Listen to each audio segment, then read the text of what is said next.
People would ask me how's PhD. I'm like, oh, it's just right. I mean, I stand by my word. I still feel like PhD is not hard, but the problem is the peripherals. Hey gorgeouses, how are you guys doing? So I'm back again with another video, and my name is Uzi behind you for those who do not know.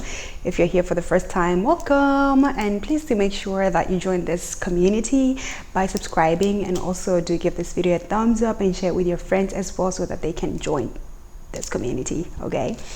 And also, if you're a returning subscriber, I appreciate you know that I've got so much love for y'all. So today I'm doing a Q&A, and let's jump right into it. I've actually realized that a lot of people don't know me. Part of it is because I don't really talk about who I am and what I do and stuff like that. I don't know why I don't do that. Yeah, but let's hear what these people had to ask. So the first question that I got is, how has life been as a PhD student? Would you encourage others to pursue this path? Ooh. Yeah, for those who do not know, I am a PhD student in management science and engineering. Sounds fancy, but it's pretty much just management with a little twist of math. Yeah, because my major is risk management. This is my fifth year. I haven't lost count. Yeah, I've been doing PhD for like a really long time. PhD takes a toll on your mental health. So life has been quite challenging as a PhD student who study in a whole different continent. It has not been smooth at all. Yeah, but honestly, when I first started, I felt like PhD was easy. Like, people would ask me how's PhD. I'm like, oh, it's just right. I mean, I stand by my word. I still feel like PhD is not hard, but the problem is the peripherals, like the extra stuff, you know. Just the PhD on its own, I don't think it's really hard. The first year you do your coursework. So I started my PhD in 2018 September. Actually, I quit PhD. This is my second PhD.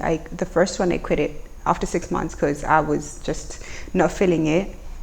And this was back home in Botswana. I was just in a space where I felt like I needed to move away from the country. I needed to start over. I needed to reset and all of that. So when the scholarship came, I was just like, yes, I'm gonna apply for a whole different PhD. I'm gonna throw away the 6 months and start this new PhD. And so yeah, and when I first came here, I was supposed to do computer science, but I was just not in the space, not in the mental space to do anything that required so much work and so much mental capacity. So I decided, let me just go for management. But then again, I saw a couple of courses and I decided management science and engineering sounds a little bit fancy. So I picked that one. I changed from computer science to management science and engineering. I mean, I still do pretty much the same stuff that I did for my master's, like that I was still gonna do for my computer science. Yeah, it's not really that different though.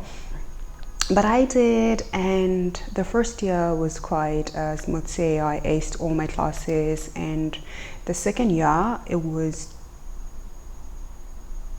2019, because I came in 2018 September. So September until 2019, it was the first year.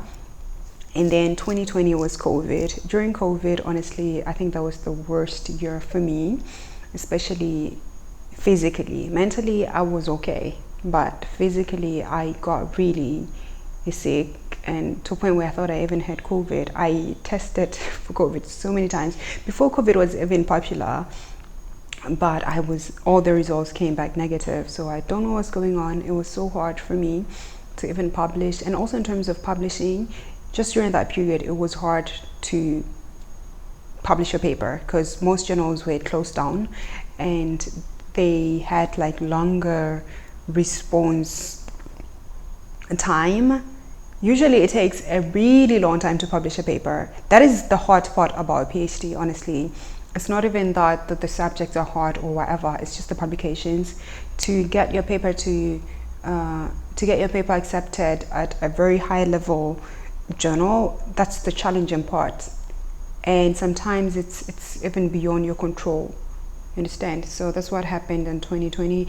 I published how many papers? 1, 2, 3. But the low level papers, there's one particular paper that I still need to publish, and my papers have been rejected like so many times. At this point, I'm just like, it is what it is. You understand? So I think that's how the life has been. And I hope I answered your question. So the second question that I got is, what's your biggest challenge as a PhD student? And the challenge is pretty much publishing. Yeah, publishing, it kind of takes time. So I would say, if you want to do PhD, start publishing now. Before you even apply, you should start publishing in that same area where you want to pursue your PhD in, because publications take long. You literally have to wait for like months and sometimes a year just to get a reply, and the reply is not even an accept. Sometimes you wait for a year just to get rejected. Understand? And then you have to redo the whole thing again. Maybe submit the paper elsewhere, wait for another year, and you have only 3-4 years to do your PhD. So it takes a long time. Some people take up to 7 years to finish their PhD, or even 10. So it's not easy. And the other question is, looking back at your journey, would you still pursue a PhD today? Any regrets? Would I still pursue PhD? No. And I say that with a straight face. I would not do PhD again. Only because literally in 2019, that is when I published my book, totally unrelated to school. Self-Love is Up There with Oxygen. It's there on Amazon. And also, if you want a copy, hard copy, I have hard copies, you can contact me and then I will sell it to you. It's 89 yuan. But yeah, during that time, that's the time I just discovered who I really was and what I wanted and what my passion was really. And I decided in that moment that this is not what I want to do. PhD is not something I would do ever again, unless if it's PhD in areas that I'm interested in, unless if it's PhD in maybe media, or PhD in psychology, or PhD in neuroscience, or whatever. Okay, I don't qualify for neuroscience, but yeah, if it was something else, I think then I would consider doing it. But honestly, I don't think you need it, because at the end of the day, we just want to make money. Understand? And I feel like I'm just wasting so much time here studying this PhD, honestly. I feel like my clock is ticking and I'm not where I want to be. Literally right now, I'm living a life as a student at my big age, and I don't want that. But again, I don't regret it though, because I'm literally almost done. So there's no point in quitting now. It's too late to quit.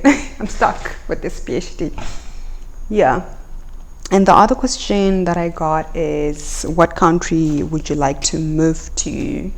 What country would I love to move to? I have a couple of countries that I would love to visit.